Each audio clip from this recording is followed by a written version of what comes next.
তিনি তো সবগুলো অঙ্গ সংগঠন অভিভাবক এবং কার্যত তিনি কোনো দলের প্রধানমন্ত্রী না, তিনি তো 18 কোটি মানুষের প্রধানমন্ত্রী। তাহলে তার কথা যদি তার দলই স্বয়ং না শুনে, তো জাতিকে তিনি কিভাবে পরিচালনা করবেন? তিনি শিক্ষামন্ত্রী, তার বিরুদ্ধে ফ্যাসিস্ট সরকার ভ্যানিটি ব্যাগ চুরির মামলা দিয়েছিল। আসলে এখন আমাদের জীবনের রুটিন মেনটেন করা অনেক কঠিন।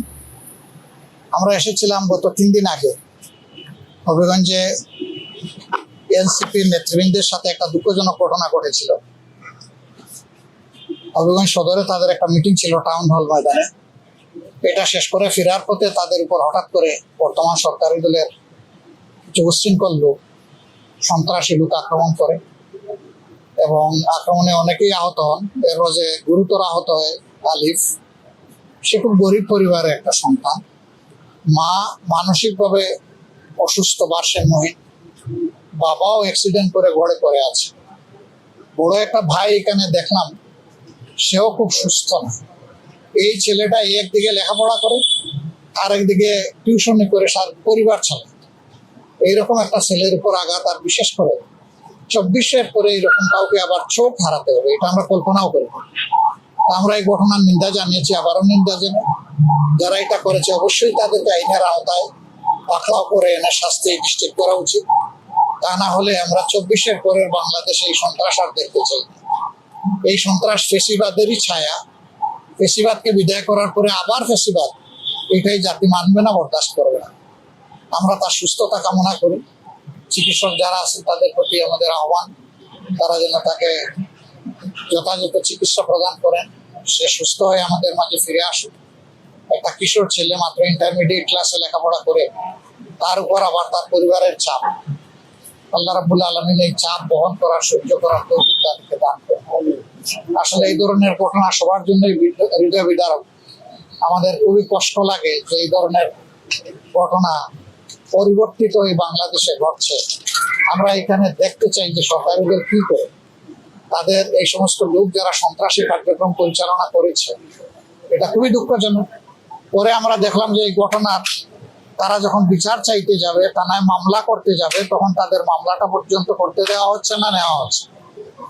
বহু সংগ্রাম করে তারা গিয়ে পরে একটা মামলা দায়ের করেছে। এটা কেন হবে?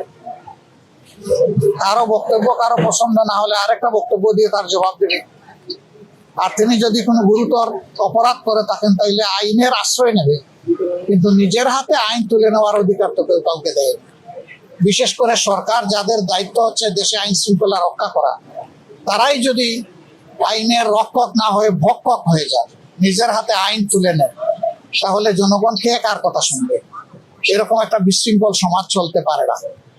আপনারা দেখেছেন গতকাল স্থানীয় সরকার মন্ত্রীগণ একটা আক্ষেপ আফসোস করে বলেছেন যে 5 মাসে কোনো কিছুর পরিবর্তন হয় নাই, দুর্নীতি আগের চাইতে দুর্নীতির প্রবৃদ্ধি হয়েছে। তিনি বলেছেন, মানে বৃদ্ধি পেয়েছে। তিনি বলেছেন শুধু উনি আশা দেখেন, মাননীয় প্রধানমন্ত্রী তিনি চেষ্টা করছেন।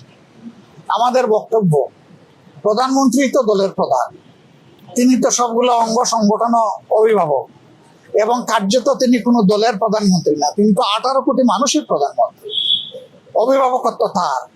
তাহলে তার কথা যদি তার দলই স্বয়ং না শুনে, তো জাতিকে তিনি কিভাবে পরিচালনা করবেন?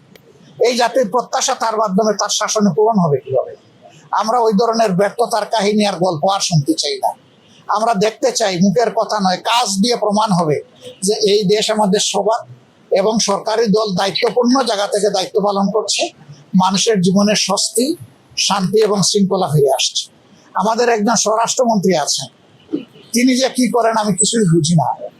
144 দ্বারা দিয়েছেন হবিগঞ্জ শহরে, আর এনসিপির লোকদেরকে বাধা দিয়েছেন মৌলভীবাজার থেকে শুরু করে হবিগঞ্জ পর্যন্ত। এটা কেন? কথা বলার অধিকার সবার আছে, শান্তিপূর্ণ কর্মসূচি পালন করার অধিকার সবার আছে। এই যে ছেলেটা আহত হলো, আমরা তো পুরা ঘটনা ফলো করতেছি। তারা তো কাউকে আক্রমণ করতে আসেনি, বরঞ্চ তাদের নেতৃবৃন্দের উপর বিনাশ আক্রমণ যেটা হচ্ছে ওইটা ঠেকাতে এসেছিল, প্রোটেক্ট করতে এসেছে। তাদের উপর এটা কেন? এটা আসলে বিস্ময়কর, নিন্দনীয়। এটা বন্ধ হওয়া উচিত। আমরা একটা শান্তির বাংলাদেশ গড়তে চাই, দেখতে চাই। সেই শান্তির বাংলাদেশের প্রতীক্ষায় থাকলাম। আর সরকার কি করে তার সন্ত্রাসীদের ব্যাপারে, দলীয় সন্ত্রাসীদের ব্যাপারে, এটা আমরা এখন সচক্ষে দেখছি। পাল্টা মামলা দিয়েছে আইফোন ছিনতাইয়ের। আমার মনে পড়ে গেল, এখন যিনি শিক্ষামন্ত্রী তার বিরুদ্ধে ফ্যাসিস্ট সরকার ভ্যানিটি ব্যাগ চুরির মামলা দিয়েছিল। তো তারা কি ওখান থেকে সবক নিছেন নাকি? ওখান থেকে সবক নিলে এরকম মামলা দেওয়া সাজে? নইলে আমার মনে হয় যে নিজেরা ওখানে ভুক্তভোগী হয়ে এখন ঝাল মিটাচ্ছেন সাধারণ জনগণের উপর। এটা ঠিক হবে না। যাদের উপর ঝাল মিটানোর তখন মিটাইলেন না কেন? এখন সাধারণ জনগণের উপরে কেন ঝাল মিটাবেন? এই মামলারও আমরা নিন্দা করি, এটা হওয়া উচিত নয়। দেখা যাবে কি এই ছেলে মায়ের খেয়েছে, চোখ গিয়েছে, তার মামলায় করা আসামি যারা তাদেরকে হয়তো কিছুই করা হবে না, পাল্টা বানাওয়াট মিথ্যা মামলা যেটা দেওয়া হয়েছে ওইটার আসামি যাদেরকে পরিকল্পিতভাবে বানানো হয়েছে অ্যাকশন তাদের উপর শুরু হয়ে যাবে। মনে রাখবেন, কোনো সরকারই শেষ সরকার নয়, তারপরেও কিন্তু সরকার আসবে আর যাবে। অতীত থেকে আমরা যেন শিক্ষা নেই, খুব অতীতে যাওয়ার দরকার নাই, মাত্র 2 মাস আগে গেলে, 2 বছর আগে গেলেই সমাধান হয়ে যাবে, এর আগে যাওয়ার প্রয়োজন নাই। অতটুকু দেখলেই শিক্ষা হওয়া উচিত। আমরা সেই সুশিক্ষা সবার মাঝে মানে তৈরি হোক, এটা আমরা দেখতে চাই। ঘুরে দাঁড়াতে হবে, কোনো জায়গায় ছাড় দিয়ে কথা বলা ঠিক হবে না। যেখানেই অন্যায় সেখানেই প্রতিরোধ, এটাই সমাধান, এর বাইরে কোনো সমাধান নেই।